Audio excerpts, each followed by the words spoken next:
Hello students, how are you all? How are you all? So I hope you all are fine. तो हम देखने वाले हैं laws of reflection by wave optics part 3 of chapter number 10 wave optics of class 12. तो laws of reflection हमने ray optics में देखा था. Angle of incidence is equal to angle of reflection as well as we have seen incident ray, reflected ray, normal all lie on in same plane. ऐसा करके कोई हमने laws देखे थे by the help of ray optics. But अब हम wave optics या Huygens principle के थ्रू भी लिख सकते हैं इसको, हाइजेंस प्रिंसिपल, क्योंकि उस हाइजेंस प्रिंसिपल का ही हमें यहाँ पर नीड होंगी. ठीक है बच्चों, यहां तक आपने लिख लीजिएगा, हेडिंग लिखिएगा. तो हम अभी यहाँ पर लेने वाले हैं एक कोई प्लेन मिरर या रिफ्लेक्टिंग सरफेस. ठीक है, रिफ्लेक्टिंग सरफेस मिरर भी ले सकते हैं क्योंकि रिफ्लेक्शन शो करने के लिए मिरर चाहिए. अब हमें एक चीज कंडीशन पता है कि वेव ऑप्टिक्स में हमें रे नहीं लेना है बट वेव फ्रंट लेना है. लेकिन ये चीज भी पता है कि रे और वेव फ्रंट कैसे हैं एक दूसरे के, तो एक दूसरे के हैं ये कैसे हैं एक दूसरे के परपेंडिकुलर. तो अगर मैं इनको रे लेता हूं तो ये सारे क्या हो जाएंगे, वेव फ्रंट हो जाएंगे. देखिए ये जो लास्ट वेव फ्रंट आ रहा है, ये जो लास्ट वेव फ्रंट आ रहा है, ये जिसको नेम दे रहे हैं ए बी. ठीक है, तो जो सरफेस को या मिरर को जो फर्स्ट टच कर रहा है ये हमारा होगा ए बी. तो ए बी जो हमारा यहां पर होगा, this is what incident wave front. क्या कहेंगे इसको, इंसिडेंट वेव फ्रंट. ठीक है ना, ठीक है. अब ये रे ऐसे रिफ्लेक्ट होकर जाएंगी, ये रे ऐसे रिफ्लेक्ट होकर जाएंगी, दोनों फिर से पैरेलल होंगी. तो यहां पर फिर से एक एंगल बनेगा, ये देखिएगा ये एंगल बनेगा. और ये जो पॉइंट है इसको मैं बोल देता हूं डी पॉइंट. क्या बोल देता हूं, डी. और यहां ये जो पॉइंट मिल रहा है इसको सी पॉइंट बोल देंगे. तो यहां पर ये देखिएगा ये जो सी डी पॉइंट आया है, सी डी पॉइंट ये होगा हमारा रिफ्लेक्टेड वेव फ्रंट. समझ में आ रहा है बच्चों? अभी यहां तक आप समझ में आना चाहिए आपको. अब ऐसे ही नंबर ऑफ, देखिएगा यहां पर सीडी आपको क्लियर समझ में आ रहा होगा. ऐसे ही नंबर ऑफ वेव फ्रंट सब पैरेलल, आपस में पैरेलल चले जाएंगे. बट ये जो इंसिडेंट रे है इसके क्या हो जाएंगे, इनको रे कर लीजिए, ये वेव फ्रंट है. तो ये जो सीडी है ये वाला C2D, ये वाला, ये क्या हो गया आपका रिफ्लेक्टेड वेव फ्रंट. और ए बी क्या हो गया, इंसिडेंट वेव फ्रंट. ये इंसिडेंट वेव फ्रंट और जो रिफ्लेक्टिंग पार्ट है मिरर का उसके बीच एंगल बना है and I am calling this angle I. तो यहां पर अगर हम देखें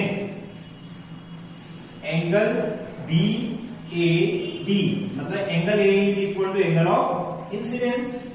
यहां पर देखिएगा सी और डी के बीच में जो एंगल बनेगा सी डी और ए, तो angle C D A is angle of reflection.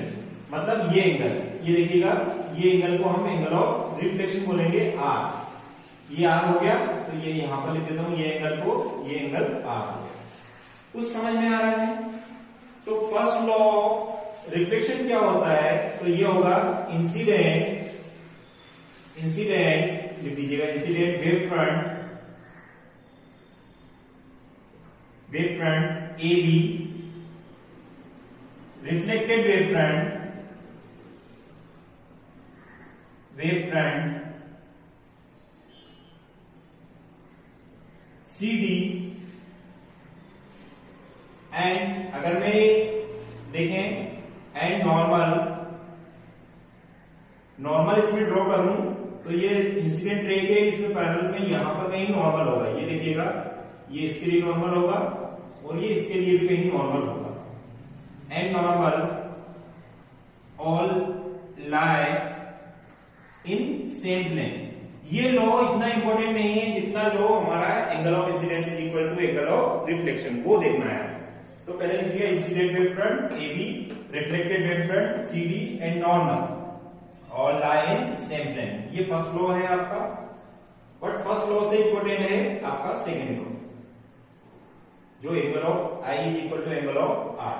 देखिएगा ये ये सोर्स, ये ए एक सोर्स होगा, बी एक सोर्स होगा, तो ये अपना स्फेरिकल वेव फ्रंट बनाएगा, ये अपना स्फेरिकल वेव फ्रंट बनाएगा।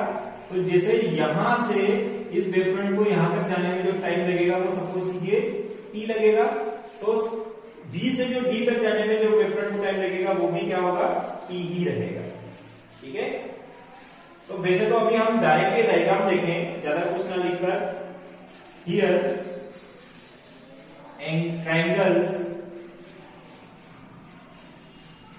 triangles ABD and ACD are congruent। Congruency है यहाँ पर, ये एंगल्स कैसे हैं, कॉन्ग्रुएंट एंगल है। तो बताइए इनके जो, देखिए ये एंगल इसके लिए 90 डिग्री है, ये एंगल इसके लिए 90 डिग्री है, उनके जो अपोजिट एंगल है वो क्या हो जाने हैं। कॉन्ग्रुएंसी की क्या प्रॉपर्टी होती है कि अगर टू ट्रायंगल्स हैं जिसमें एक साइड ट्रायंगल, कौन कौन से ट्रायंगल है, ABD and ACD are congruent. तो यहां पर देखिए angle B is equal to angle C and this is what 90 degree. One side common side क्या होगी बच्चों, common side is what AD, common side for both angle is what AD. तो जो उनके अपोजिट एंगल्स होंगे means angle A will be equal to angle D, और angle A यहाँ पर क्या है, एंगल ऑफ आई, मतलब इसी को एंगल ए भी लिख सकते हैं, एंगल ए, और इसी को एंगल डी भी लिख सकते हैं। तो यहां पर ये क्या हो जाएगा, angle I is equal to angle R. यही तो हमारा सेकंड लॉ ऑफ रिफ्लेक्शन है जो इंपॉर्टेंट है। अब ये जो वेव फ्रंट हमने बनाए हैं वो कैसे बनाए हैं, तो सिंपल सी बात क्या है कि आप तो डायग्राम का भी इसको समझे। ये जो ए है ये पॉइंट सोर्स की तरफ बिहेव कर रहा है, ये बी भी पॉइंट सोर्स की तरफ बिहेव कर रहा है।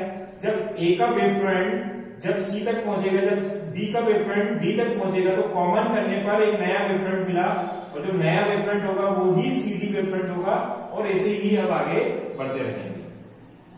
तो कुछ समझ में आया होगा, शायद कुछ ही समझ में आया होगा। चलिए जितना भी समझ में आया है अभी समझ लीजिएगा, फिर भी कोई डाउट है तो आप पूछ सकते हैं। ये मैंने शॉर्ट में कॉन्सेप्ट में आपको बताया है, कॉन्सेप्ट तो नहीं बताया इसमें ज्यादा, बट मैं आपको जस्ट कॉन्सेप्ट इसको प्रूफ करने का एक सिंपल सा वे बताता हूं कि आप इस टाइप से इसको प्रूफ कर सकते हैं। So I hope you understood.